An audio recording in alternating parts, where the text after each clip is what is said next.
Let's start. Good evening, everyone, and I'm your host and moderator, Dr. Urvish Patel.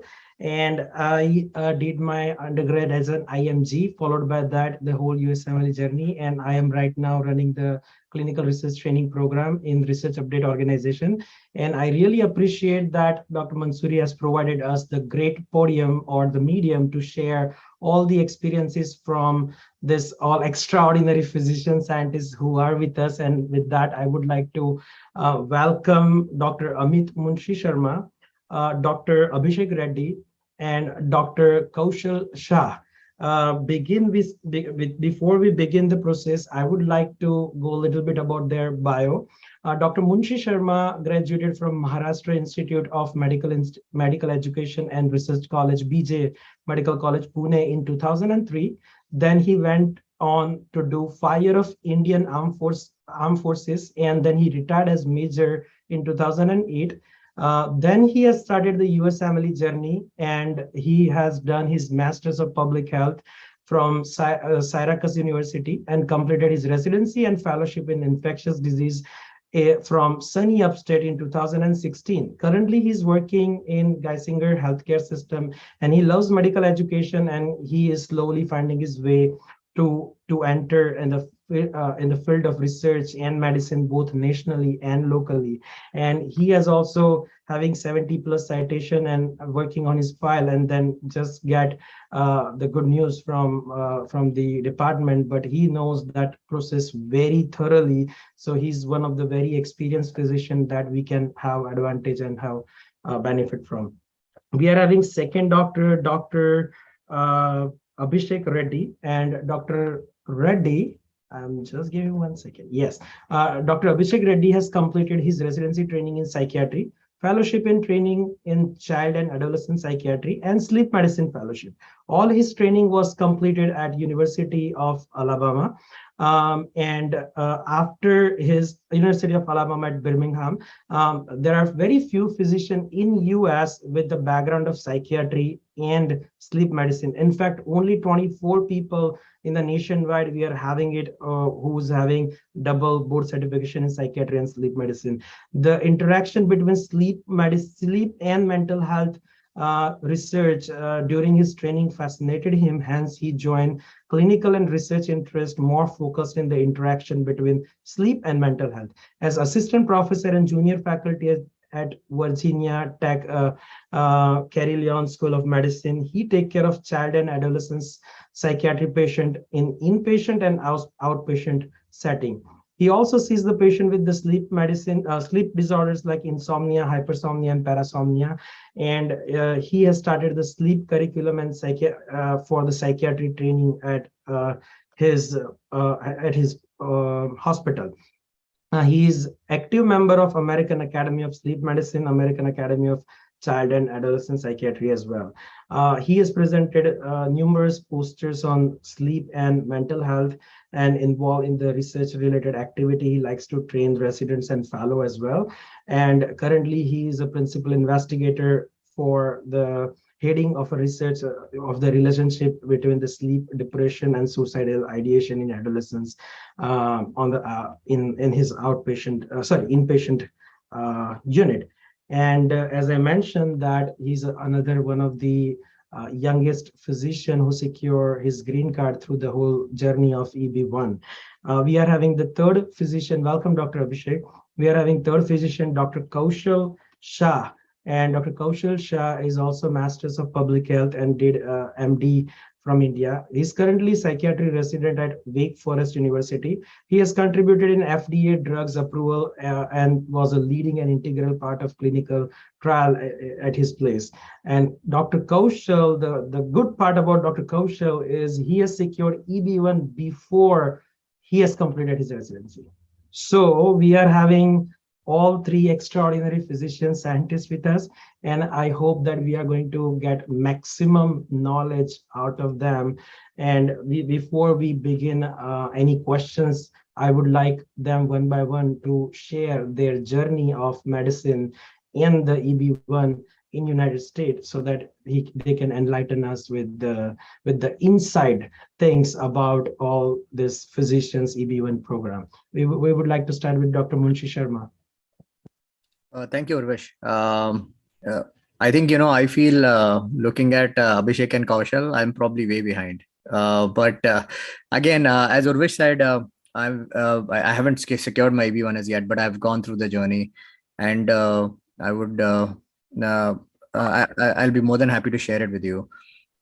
Again, timing is important, and that's what is the goal of this this session. And sooner the better, right? And so I was here on my on a J2 visa. So that was my wife was the first one to get her residency over here. So she was on J1, then I was on J2. Because of her, I got, I was able to secure the residency at the same place. So our program was that way very much family focused. And then after completing the J1, we had to apply for the waiver, and that's another 2-year process for the J1 waiver. Nevertheless, we were able to first secure our EB2 NIW somewhere around 2016, and I wish at that time is where I could have taken more interest in EB1 as well. Again, it took me from 2016 all the way until 2020, and that's where I met my one of my mentors, actually. And again, I repeat, having a mentor and having a team is extremely important. My mentor was Dr. Raghav Tirupati. Like he guided me to research update to Urvish Patel, and that's how from the mentor I was able to get a team, and I was able to build my file, and I was able to realize that my CV is good, but it has to become even better, and it has to check a lot of boxes. So it took me about 14 to 16, I think that's the time, Urvish. I think 14 to 18 months to actually build a file. I may not have that many citations, and again, that's what I'm highlighting, that the number eventually really does not add much, but you need to have a well-rounded application, and probably Abhishek and Kaushal will vouch this as well. So again, I've just applied in 2022. Unfortunately, I mean, I could call it, because of COVID-19, we were extremely busy. I'm from infectious disease, and these were two very, very, very, very busy years for us. But it also gave me an insight about looking at various research processes, and also something about different meta-analysis that I was able to do with Urvish and his team. So in a nutshell, begin early, get a mentor, get a team. Thanks. Thank you so much, Dr. Sharma. We would like to proceed with Dr. Abhishek Reddy. Hey, how are y'all? Thank you for inviting me, and thank you for your introduction, Urvish. I think everybody here is pretty famous. Urvish, I know a lot of his publications. Kaushal is also well known in the publication world. Good to hear from you, Dr. Sharma. Thank you for your services. I have a lot of respect for the military and even the physicians in the Army. And I know AFMC, and it's very prestigious to get into it. So thank you for everything that you do, especially with the Indian Armed Forces. So how many minutes do we have, Urvish? I'll just like to. Yeah, we are having 7 minutes. I mean, Okay. It's you. The more you share, it's better for me to just enlighten. So I'm going to overall summarize later on. So you Sure. go ahead. I want to make sure that I don't make people sleep. So no. And is most of our audience, is it residents or are they applicants into residency? How is our audience? Many of this audience is residents. I can see many of the residents here, and some of them are IMGs, and they're basically non-US IMGs. So this is the perfect podium for them to understand the process. Perfect. So that helps me focus my talk. So one of the things that I wanted to begin with is what Dr. Sharma kind of pointed out. You do not need to have as a resident, an extraordinary profile to start thinking about EB1. But the bottom line is everybody has to have it as a focus, because currently the wait list for especially Indian physicians through EB2 is very, very long.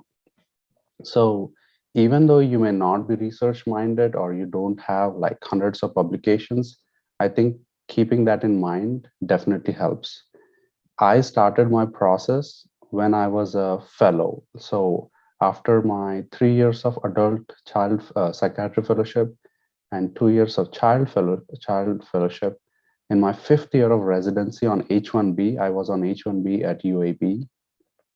That's when I started the process. And I applied during my fellowship, that's sixth year of H1B. That was in August or September of 2019. And I got the response in January of 2021. So it was the peak of COVID. It took them more than a year to give me a response. I did not get an RFE. And I thought I was very lucky, and I still believe so. But at the same time, I think what helped was using your criteria and proving yourself extraordinary. And small things can make you look extraordinary because it's on paper, right? They're not looking at you as. So if you look at EB1A, I qualified through EB1A. They say that the fastest way to get EB1A is get a Nobel Prize, or you can get a Olympic gold medal. So that's the examples that they give. You have to be that extraordinary is what they say. But at the same time, you can prove yourself extraordinary by doing things in your own way. So for example, if you are a child psychiatrist, how can you prove yourself different from other child psychiatrists? You're already a rare field, right? Child psychiatry is very rare. And then I did not do sleep medicine because I wanted EB1, but sleep was my passion. And I spoke to an attorney in my fellowship, child fellowship, fifth year. And that's when they told me, hey, this seems like a good idea. If you're doing this fellowship, this will add to you. So whatever you do, clinically, it can be like, for example, if Dr. Sharma is running a COVID unit, so he can add that, like, I was running a COVID unit, or I was doing this in addition to what other people do. I have seen people who have HEMONC fellowships get rejected. HEMONC, you'll think, oh, it's pretty rare. But for the USCIS adjudicator, that's what they call them, the adjudicators who are reviewing their applications. They probably know tons of hemoncologists. What makes you different? For us as IMGs, oh, HEMONC is pretty rare. But for them, you're another oncologist. So if you are doing HEMONC and you do certain subspecialization in it, not only education-wise, but even clinically, if you say, in HEMONC, I am one of the rarest multiple myeloma researcher, and you prove it on your CV that there are only 20 people in the country. So, for example, ABPN told me in their statistics that there were only 23 child psychiatrists with sleep medicine as a background. So now, if you look at it, you're pretty extraordinary. But for me, it is like, okay, you just did this combination of rare specialties. It's not extraordinary. But for them on paper, it looks like there are only 23 at that time physicians with this rarity, right? So that's one of the important criteria. There are 11 criteria, I think. Many of them are easy to complete. One of them is like reviewing work by others. That's easy to do. You can request journals to kind of make you a reviewer. Or once you start publications, researchers or journals will reach out to you. Doing publications, networking is the key. So if you get under the umbrella of some famous people here like Zishan, Dr. Mansouri, or Kaushal Shah, or Urvish Patel, you can have publications, you can present abstracts. So it's not that you have to like change the field or win a Nobel Prize, but at the same time, you have to have your area of expertise. And one of the things that I found out was helpful is reaching out to an attorney earlier. They know what they're doing. So reach out to a good attorney. I think the initial consult fees may be around $200, but that will be the best $200 you would invest. Talk to them, They may tell you, they may not know anything about your field, but you run your thoughts by them. This is what I'm thinking. This is my CV. Tell me how I can make it better. And they will give you really, really good ideas. So I think, as Dr. Sharma said, starting early, getting an attorney, having an area of expertise, and having an orientation about EB1. Because I work with many residents, IMG residents and fellows. I'm right there and they're not even worried about, okay, what's EB1? They know that I got my EB1 green card and they'll not be even curious about it. Some of them will definitely ask me and they'll be like, okay, what do we need to do about it? So being curious and starting on the process, the ground reality is difficult. EB2 just retrogressed 3 years backwards. So that's something that everyone should keep in mind because it takes time. And usually most attorneys will also refile if you get rejected, and they will also respond to your RFEs without extra fee for you. So there are a lot of pros, and if anybody has questions, they can reach out to me. I've been talking to a lot of physicians in the process and trying to guide them holistically without any ulterior motive. So that's the summary for me. Thank you. Thank you so much, Dr. Abhishek. Very impressive. I would like to extend the podium to Dr. Kaushal Shah. Dr. Shah, are you here? Yes. Can you hear me? Yep. Well, thank you for your introduction, and definitely this is a really great place to share my journey. At the same time, it's going to be very useful. I think I share the same experience that Dr. Sharma and Dr. Reddy shared, but in a different way, because I did not do my residency prior to I received my green card. And it all of a sudden happened in a way that, I was not preparing for it. So for me, it was a part of process, but I was not aware about it. So just a little bit of background. I started here as an F1, which is a student visa. I came here as a student and completed my MPH program. And since I wanted to stay here and pursue residency, I had to find a job.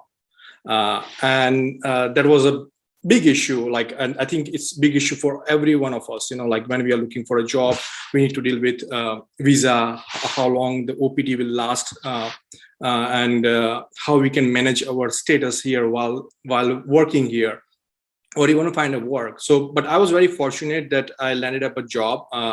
I started working per hour in a pharma company, and then in 6 months, I got received a position which like associate director position. Like I was overseeing a clinical trial. Probably a lot of people, you guys know about PDP or pimavanserin, Parkinson disease psychosis.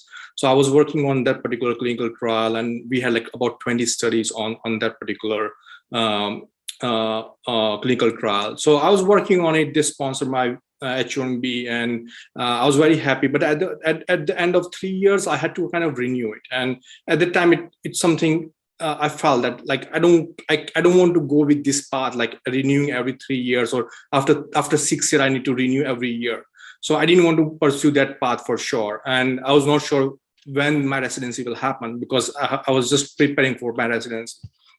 So at the time, I spoke with my lawyer, and looking at my application, my lawyer told me that you might try EB1 because you have been contributing in psychiatry, and this is something, a landmark trial which you are working on. So you should pursue. At the time, my application was not ready, but I think a conversation with lawyer definitely helped me to understand where I am right now. I didn't have much publication, even though I was doing research, but I didn't have a lot of citation at the point of time. I didn't even have Google Scholar profile at the time. So I was not worried about it because I was not thinking from that standpoint.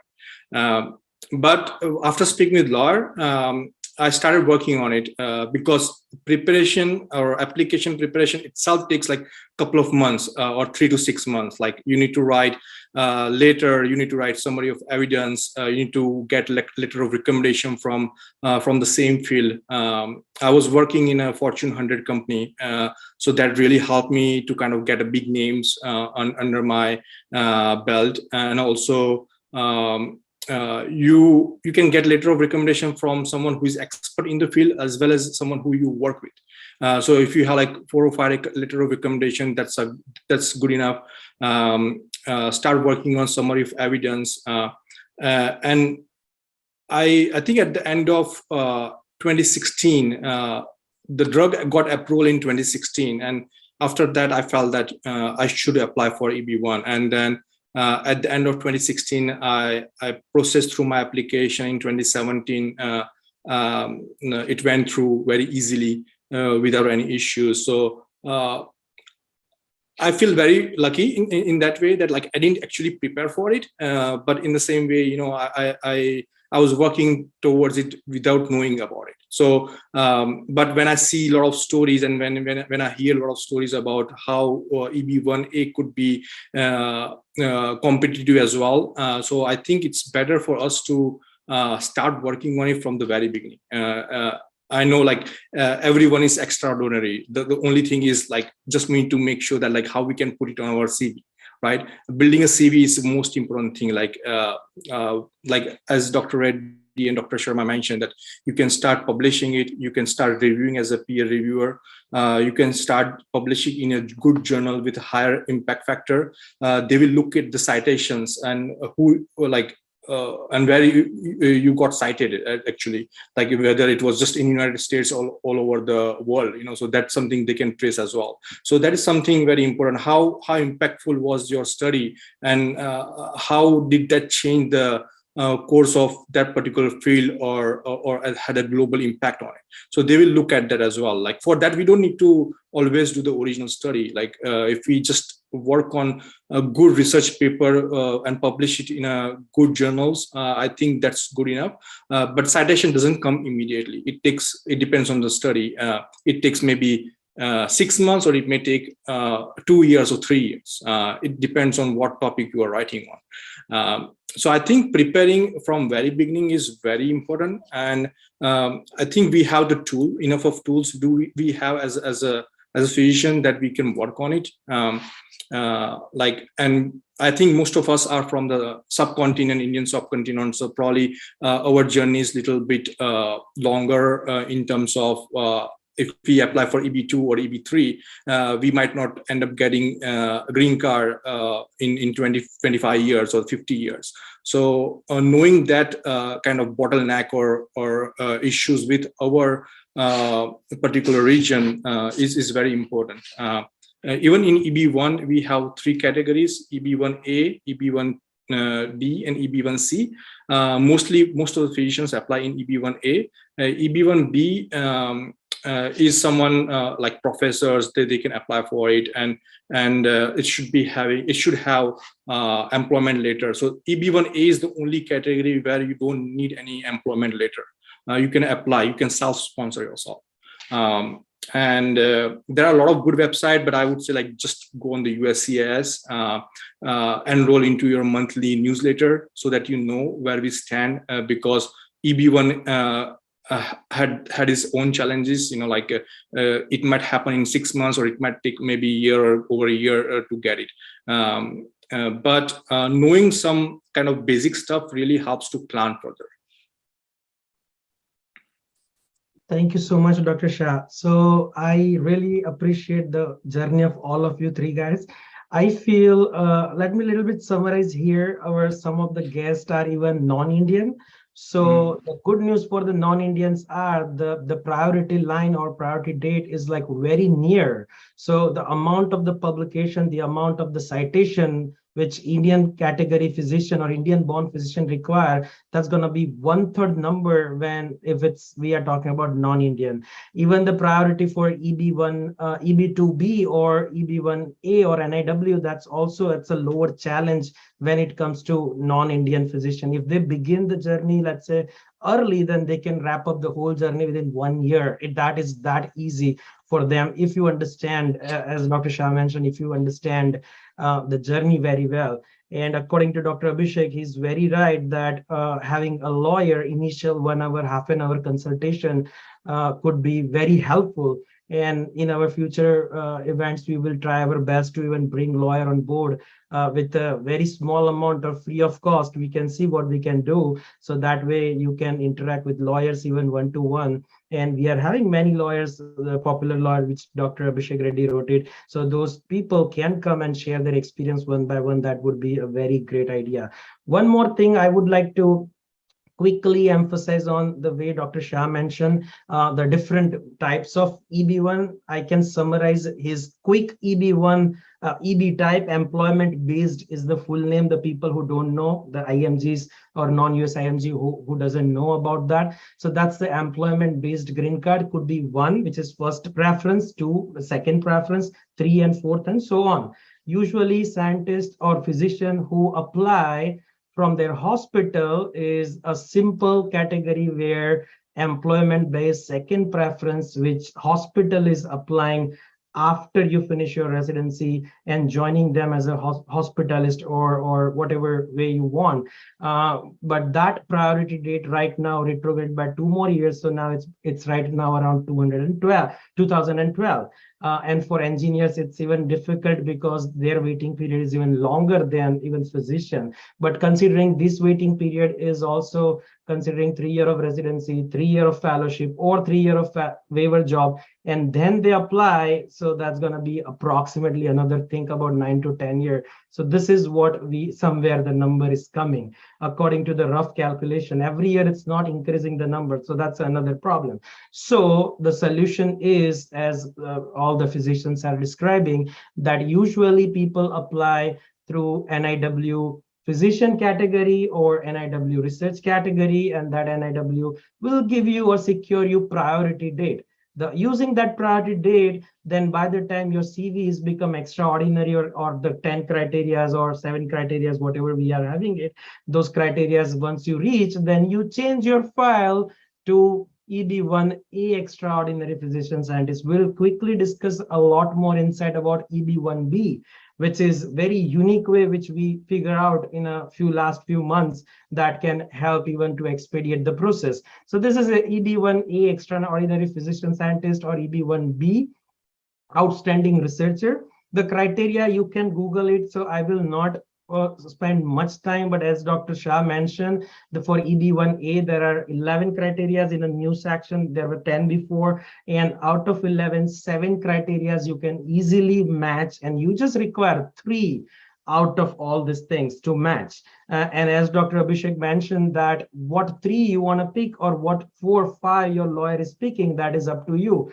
including publication number, including the citation number, including reviewership, including editorial board membership, including displaying your posters, including media recognition, awards, and there are many more like dependent letter of recommendation and so forth, so on. That's like many of the criteria. If you will plan in a way so you can achieve the whole criteria list, probably the salary and the last criteria, that some of the cassette and all those things which cannot be possibly met, but other than that you can easily meet 6 to 7 criteria with the comfort level. And similarly for 1B, we will discuss more detail and insight from you guys about 1B, but EB1B is a magic category for me, I feel, because there you don't require citation or you don't require to wait for citation. If you're working as a 3-year committed physician in a hospital, and if physician hospital is ready to write the letter and the sponsorship, then EB1B is going to be like a very quick with a limited number of requirement to be fulfilled. So this is an overall summary for the EB process or EB1 process of the green card. Now from here, I would like to take some of the questions that we have it in day-to-day life, that what can be done. So I would like to begin with the question that when did one ideally start? I mean, in you guys, when did you start preparing on your application file, or when do someone think about, if someone wants to start early, how early they can start the process? I'll take this and I'll say that, sooner the better. And Dr. Reddy mentioned it. Get hold the day. So I'll go this way. It's never too late to start, and it's always better to start early. So get hold when the thought crosses you, get hold of a lawyer, and then get a consultation with them, and then start even day one of your residency, because things are getting tougher. Mhm. Yeah, and I would like to say that so I'm not a researcher. I am only a clinician. Even now, I'm mostly clinical, but I do some research on the side. In my second year, I started with like writing abstracts and case reports and stuff. So I had like really humble beginnings, and then I built forward. But all of that helps. Everything that you do nationally, like presenting in American Psychiatry Association, or if you're in internal medicine, your national presentations. If you're presenting, like COVID was a great opportunity. People presented virtually all over the world. So that is those are helpful. So everything that you present, state wise, national wise, every award that you win, even in your university, in your state, locally, everything counts. So I kept adding all of that. And I had an idea of EB1 at that point. I was not working only for EB1.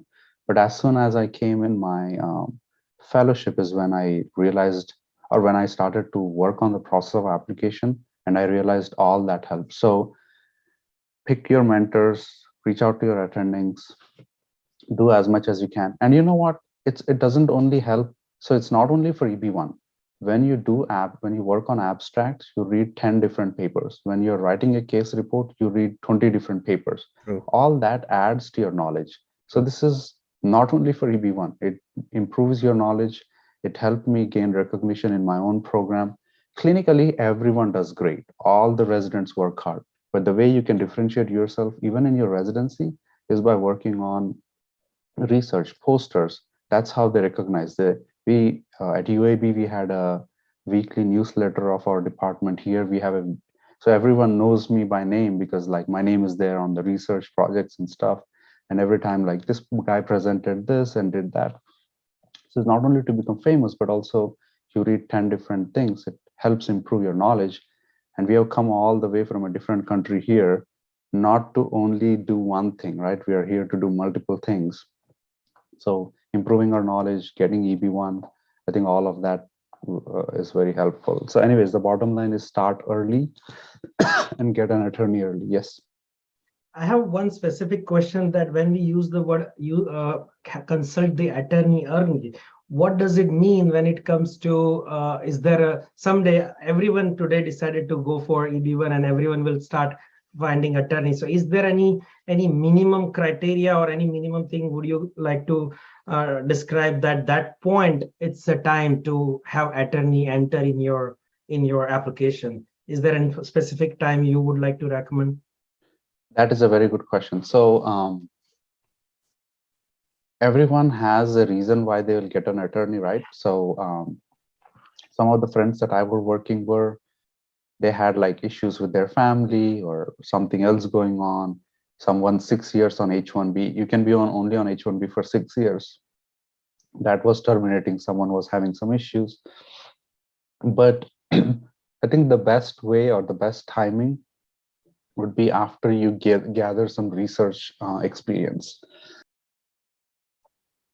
So if you're in your first year as an intern, if you go to an attorney, they'll be like, okay, so share your CV first. And if you share a blank CV, they'll be like, okay, you need to do a lot of it. So when I went there, when I reached out to an attorney, I only had 20 citations, not much. So, but I had a plan. I had like, okay, I looked at the USCIS criteria, the 11-1, right? And I knew that I could fulfill some of them at least. And I went to an attorney and said, I'm going to do sleep fellowship. That will differentiate me. I have this research, I have these many abstracts. And then the attorneys will build on it. If you go like a blank slate, they'll be like, I don't know if you know what you're doing. So I don't know how I'll tell you what you're doing, right? But you should have some background. So maybe a second year after you start your internship year is very busy.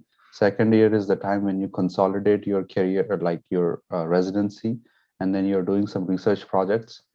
For internal medicine, second to third year, for a 4-year residency, maybe a third to fourth year.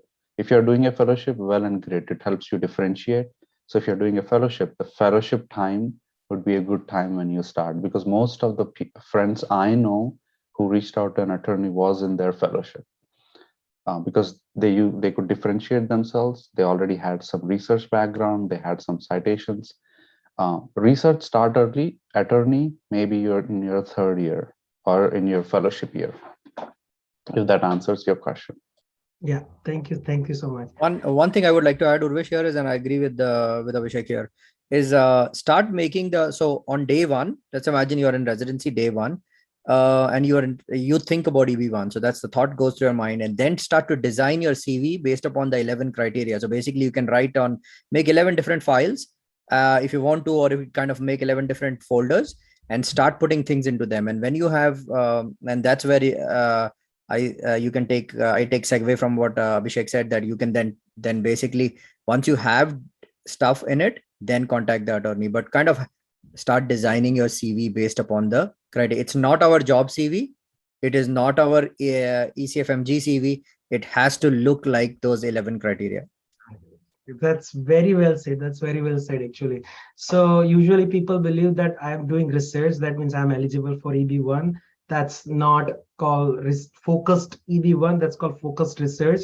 Focused EB1, that means, as Dr. Sharma mentioned, that you should be having a criteria in all different Excel sheets. Keep putting everything one by one, and you should be having a timeline ready when you are going for one criteria to second to third, because everything is connected. If you don't have publication, then reviewership will be difficult, then editorial board membership will be difficult. So that's how, maybe that's going to be a good thing. And I feel personally, do not contact attorney to know that 11 criteria. That means 1 hour or 2 hours is wasted, and that $500-600 is gone. So understand that criteria very well by yourself, and then ask whether whatever you did was fitting into that criteria or not, basically. We also know about now difference between EB2 second preference and EB1 first preference. Now, I would like to know from you guys, what is your thought on EB1A versus EB1B? And is there any role of choosing and joining hospital who can support EB1B application? Would like to go with Dr. Abhishek? Yeah. I'm sorry, I was trying to remove the thumbs up thing, which Yeah. Sorry, what was your question again? My question is that EB1 and EB2 are very easy to differentiate. What is the basic difference that you feel between EB1A versus EB1B? And is there any role of joining or choosing any hospital who can support EB1B application? That's a very good question. So when I applied for EB1A, after the application, the response time was very slow. So I assumed that I will not get EB1A, and I joined. So Virginia Tech Carilion School of Medicine is an academic institute. So I joined an academic institute. Multiple reasons. My wife got residency here. The team is pretty awesome here. But I was always looking for academic programs. And that really helps, because in academic programs, you will have opportunities for research. You will have opportunities to find mentors. And if in an academic institute, if your chair is willing to say that this is like a research position along with clinical position, you need only 3 years to get to EB1B. So as I think Urvish said earlier, EB1B has very less stringent criteria as compared to EB1A. EB1A, the first line is USCIS website will be like, it is as good as like winning a Nobel Prize or a gold medal in an Olympic team. So EB1B has very less stringent criteria. I have one of my attendings who got his green card approved through EB1B, and he had almost no citations, like 10, 15, but he was in a leadership position and he had like different research projects going on. That's it. He did complete his 3 years as a associate professor. He did not even become an assistant professor. And then like in the earlier stages of career, did not go up the ranking in professorship, and even in early stages, 3 years completed, he got his EB1B approved. So EB1B, I was actually waiting. I joined here and I was like, I'll not get EB1A. I'll just wait 3 years and I'll go through EB1B. And I was building up my project profile. So that was my goal. So EB1A is really strict criteria. EB1B, lesser strict criteria, and EB1C is for engineers, project owners of multinational companies. So they kind of try to show they are like working in different countries and leading different projects. So that's not for us. But EB1B is something that will help. So irrespective, I would encourage most people to like stay in academics earlier on in their career. And it is different because in J1 you have to look for different like prospects and stuff. But what helps is you can aim for both EB1A and EB1B through an academic institute. So making sure you have a good employer who will support through this process is always helpful. I have one more addendum question to that. If anyone knows that if someone already is working in the hospital or academic setting for 5 years, and now they realize on a late comer after 5-6 years that now they can have this EB1B opportunity, is that position should be developed the day they decided, or in a past date 5 year of experience they can utilize in an old date and then they can still go with the EB1B criteria? That's a very good question. My attending who got EB1B actually did the second way that you did. So he joined as an attending when I was in my 3rd year, and he just got his EB1B approved. So he joined as an attending, not knowing anything. And then other people were applying in EB1A, and then he was like, okay, I need to do this. So his original contract said that he will do clinical work and research and all that stuff. Every academic institute will renew your contract every 3 years. So during that renewal, right, you can ask your chair that, hey, by the way, I would also want to do some research project. Just put the research in my contract. Is that okay with you? Most people will be like, I don't care as long as you're working clinically, making the money for us, right?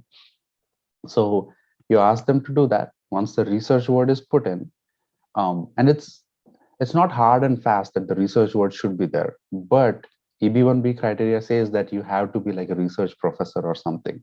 You don't even have to be tenured. They're very lax about these rules. So once you become a faculty member, have research on your contract, right? And you can change that later too. You can always say that I've been in this position for these many years, and that's it. So as you said, the second part, the day you realize, okay, I want to use EB1B, you can reach out to your chair and start the process. And in addition, if your chair says, okay, I don't have the attorney money to kind of do this EB1B for you, you can hire an attorney to do the paperwork and give it to your department, and your department can just put a stamp on it and send it on your behalf. So there's a lot of flexibility for EB1B. EB1B is really, really a good opportunity, as Urvish said, for physicians, because a lot of physicians are actually going to go through EB1B. And is there any specific way you recommend how to approach the hospital or the department head or someone whom you would like to convince or share your thought? Because many of the faculties are having this fear that how can we talk and what to talk? And then lawyer usually answers that it's your department, you better know them and you should know how to talk. So this is a very common question I also face, and I don't have many time answers that, okay, I mean, what to do? You just talk, or what is the strategy to break this thing? So that's a very good question. Now, I am at Carilion, like our department is very helpful and very friendly. Our chair is awesome. If I had to go through EB1B, I would have reached him directly. I just went through EB1A, which is employer independent, so that was not a problem. But to answer your question, I think it's 2 parts. So what I would do, number 1, is make yourself indispensable. So make yourself so strong in your faculty that they cannot replace you. make, like, for example, making a subspecialization for yourself, or so in psychiatry, having like an autism special clinic or ADHD special clinic. So if your chair sees that you're leaving, then they should be worried, oh my God, who's going to take care of this clinic? Or if you're an inpatient, right, make yourself seem, make yourself in a way that you are like kind of a inpatient kind of ruler there, and like making most of the decisions, being active. So if you leave, they would be like, oh my God, if this guy leaves, who's going to do all this work? So making yourself indispensable, number one. And number second is, most departments have their own hierarchy, and there would be mentors available. I would pick a mentor who's closer to the chair to kind of ask them, how do I approach this? If your chair is easily reachable, it's very easy. But if he is not, then using like other mentors to reach out to him uh, would be a good opportunity. But you probably know, like, if you don't ask, you will not get it. So the best thing is just reach out to them and tell them, hey, and I've realized this, the art of negotiation here is, this is what I bring to your department, right? And this is what I need from you. So tell them what you are going to give them, and tell them what you want. And usually, like, speaking upfront is the best deal, because you'll see most Caucasians actually do that. They will be very upfront with what they want. This is what I want. And in some cases, they are really in need of it, right? But they will be upfront, like, this is what I want. This is what I'll give you. What can you give me, or can you help me with this?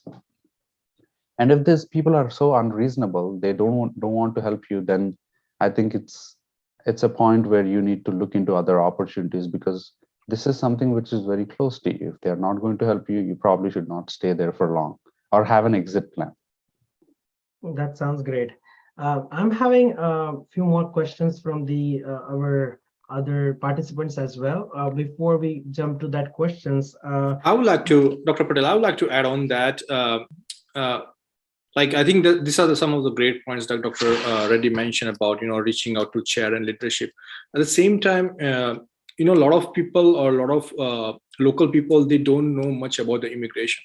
So while we talk about them, like, they might have no clue what we are talking about. They might just say that, you need to go to HR, or you might need to go to lawyer, and we'll see what we need to do. But having a conversation upfront, it really helps, because they will get educated through different means. At the same time, we'll have that ball rolling, so that, from next time, we'll have more information for them. And also, if they need us to do something else, they can work on it before we start the actual process. right. That's a very important thing. I agree with you. I have one more question that this all people are thinking, why we are talking about EB1 or EB. What is the benefit? What is the whole challenge all about, and what we are getting it? Are we getting salary anyway? Yes, there we are getting salary. We are getting privilege. Livings in US is good anyway, and you can go back anytime. Then why we want green card? That is most important thing, the perk behind it. Anyone would like to start with Dr. Sharma? You would like to start with why green card? Why early EB1? So multiple aspects, right? Financial, non-financial, but number one is suppose if you are a physician couple, right, on a visa, the green card gives you that opportunity to be able to, and you have a family of school going kids, you're struggling, daycare, this, that. I mean, I can give, this is our example, this is my own personal example. So the green card then lets you go part-time. It can let you be flexible with your schedule. It lets you do locums. So that is one way to look at it. That definitely, it gives you more freedom to make your own schedule, essentially, because at some point you will realize that the money is coming, yes, but you don't have time as much to spend with your children, especially at this stage of your career, where they are going to, where they're growing, and you'll miss those wonderful years. Multiple other aspects, financial, I'll probably let the other speakers speak about it as well, and then I can chime in the middle. Sure, I can add a few points on this. So, like my reason to work here just to maintain my status, and I have gone through that. After student, I wanted to stay here, pursue my residency, but I had no way to stay here, so I converted my F1 to H1. And after that, H1 is not easy task, like to maintain that. So I think it essentially gives us freedom. And if, for example, if you are working as a physician here on H1, it doesn't give you freedom to work anywhere. Like if you have one H1, you can find another part-time gig on the side, but you cannot be on 2 full-time jobs. So there's some of the criteria that we need to make sure that we don't want to violate while we are on H1 or J1. Always we need to kind of check with our employer whether we are within the criteria of H1 or J1 rules. So I think that is definitely, it's like very time consuming, energy draining, and just to avoid all those things, like getting a green card is a much better way, and have a lot of freedom in terms of where you want to work, how many hours you want to work. And also we don't want to be dependent on anyone, right? Like eventually, even though we are doctors or we are working in hospital, still there is some component of us being dependent on visa or employer, no matter how much value we add to that organization.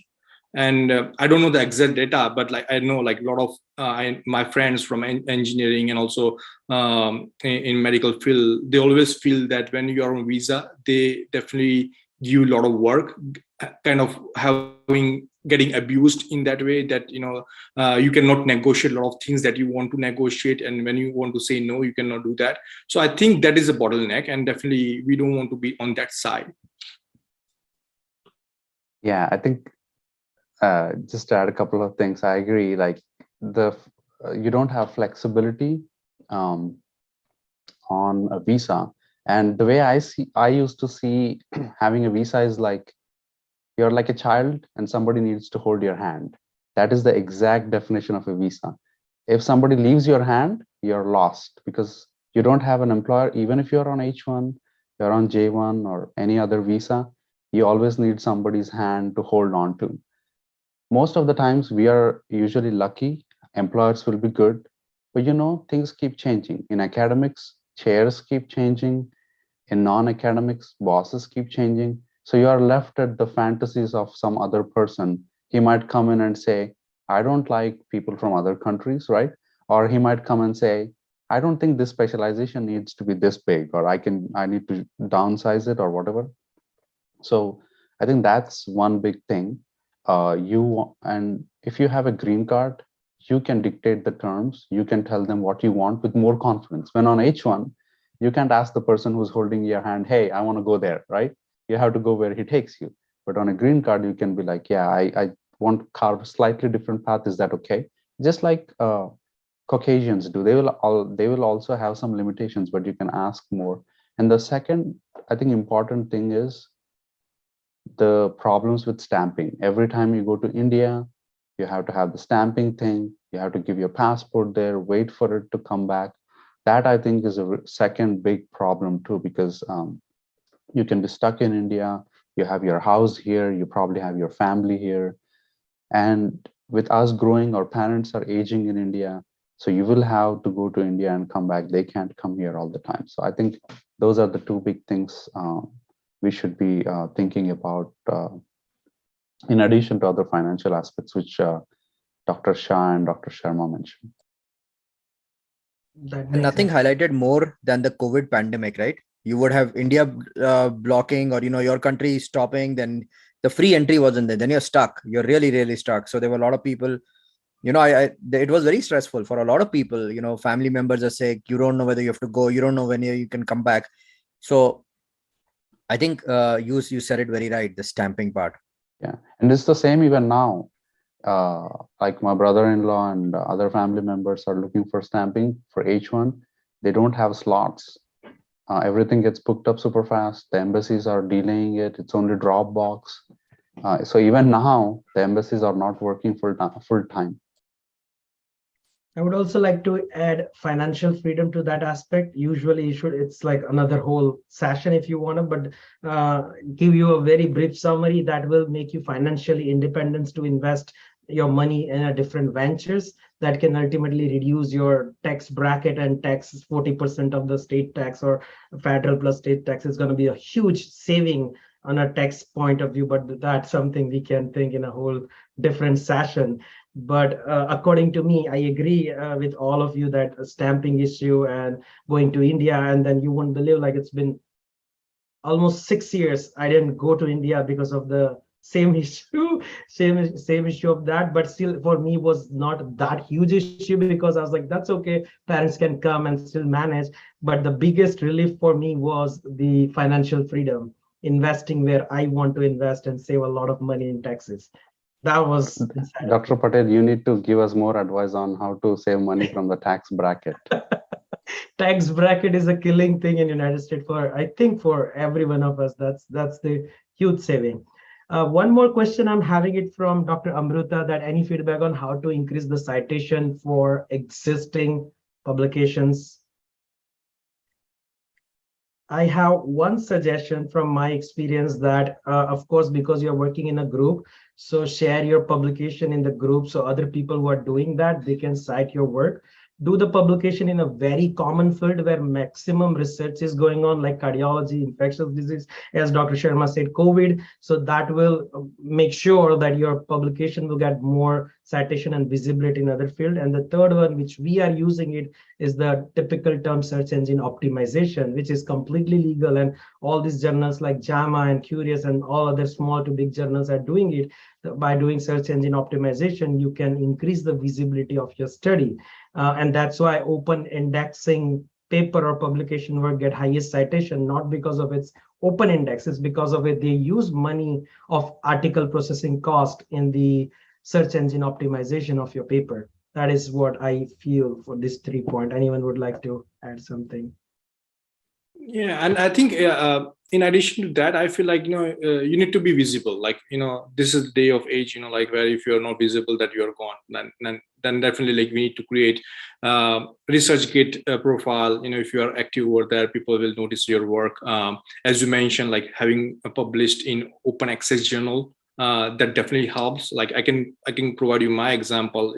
Like, I published something which was not that even great in one of the open journal, like just published in Curious, and in a year I received 500 citations. That's true. And it like, I was wondering, like, what did I do? Like, I didn't do anything much, and it just received like 500 citations. And that's something, we need to make sure that, like, sometimes it happens without any intentions, and sometimes we need to make sure that, like, we actively work on it. But these are some of the things that, you should keep in mind when you are publishing it or even sharing your work.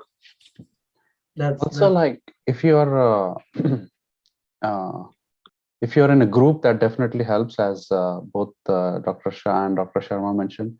One of the things is, if you are also working on hot topics, that also helps. So for example, it was COVID, and people who worked on any COVID related articles, they got tons of citations on it. If you are in mental health, then whatever is the hot topic, if there's a shooting or something, working on a hot topic, that also helps. And along with that, along with citations, I think the quality of journals also matters a lot. So making sure that you get published in I'm not saying everybody should be working only on JCAP because, or like the Nature or the best journals, because it's hard to get published into them. You should definitely start small and start slow before you go big.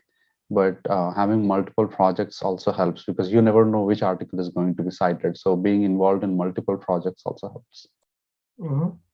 I'm having Dr. Anagha. Would you like to unmute yourself, or I can have your question there? No, you'll have to unmute her. Okay. I will. Yeah, go ahead. Yeah, hi. Thank you for letting me speak. I am really grateful for this session. I want to thank all the speakers. I actually know the answer to this obvious question, but I still want to clarify. Most of us do a residency on a J1 visa, and we are required to do a waiver job. So does this EB1, EB2 category actually let us free us from the waiver job, or do we still have to complete that? Thank you. The waiver still would have to be done. Okay, thank you. Thank you. Waiver has to complete. There is no exception to complete, but you can start preparing your file and put the file before I-140. So your file is ready, application is done. Only the I-140 approval process will be the day on you finish your waiver. People file and keep everything ready, get the priority date even ready if they don't want to leave the country. And the day they finish their waiver job, boom, same day I-140 approved, EAD is in hand. So lawyer can help you with the exact timeline as well for the whole process. So yeah, but don't wait until you finish waiver and then start preparing. Prepare and keep the file ready, because file varies from 50, 60 pages to 600 pages. So it's depend on how in depth your file is, you're writing or your lawyer is preparing. So keep your file ready. Just delivery should be left on a day of waiver, or I can say even the I-140 should be left to do it before that you can finish that one. We are having one more question. Just to add to that. So I think after you start your J1 waiver job is when you need to apply for EB1 so that they don't get mixed messages that you want to apply, that you want to stay here and you're still applying for the waiver job, right? So you have to apply for EB1 after you start your J1 waiver job. There's another process called hardship waiver, which you can use to avoid the 3-year, is it 3 years now, the 3-year home country rule? But that's a different ball game altogether. I can talk about it later. But hardship waiver is when you show that returning to home country is going to make, so if you have kids, then you can show that it's harder for them, or if going back to country is dangerous or something, you can use the hardship waiver to avoid the waiver. But I don't know if it fits for India because it's kind of stable. So we have Soumyadeep.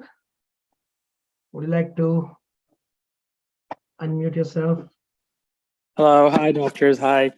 Thank you for this wonderful session. It was very informative. It was very good to hear from all of you, having been able to successfully get your EADs after such a long process and so much hard work. Anyways, I had a question for you. So your current EB1 processing time or any sort of visa processing time, does it depend on your country of birth, or does it depend on the country of current citizenship? It's a country. Not the EB1 processing time, but the priority date, yes. So the current date, everything is almost current, but I don't think the processing time depends on the country. It depends on the center. So there are 2 centers, which is Nebraska and Texas, and both of them have significant delays, but you can also expedite your processing through expedite processing request. The priority date is based on the country of birth of you or your spouse, either or country, whichever is having the less time of processing or priority. Okay, so it doesn't depend on your current citizenship, but on your current country of birth. Yes. Okay. Shivam, Dr. Shivam. Dr. Shivam, Dr. Shushma. I think someone has to unmute them. Yeah, Shushma. Yeah, hi. Thank you so much for giving me the chance to ask a question, and thanks everybody for the wonderful session. My question is a bit different. So if I choose to go on the fellowship path before the residency and I take up the fellowship on a J1, will the visa status carry over to the residency program if I get into a residency immediately after fellowship, or will I have to reapply for residency? Also, with this 2-year home country requirement, is it mandatory for me to go back to my home country before I begin my residency? These are the questions I would like to ask. Thank you. Dr. Abhishek or Dr. Sharma, Kaushal, anyone? So I think, sorry, if anybody else wants to go, that's fine with. But like what I understand, I was not on J1, but what I understand is if you do a J1 fellowship clinically, you have to stay on J1 to avoid going back to the home country. So you can do J1 fellowship and then go to J1 residency clinical. I don't know about fellowship than J1 research. I think you can even do that to stay in the country, but I don't know the details about that. So until unless you're switching your J1 J1 to another J1 to third J1, that's fine until 7 years.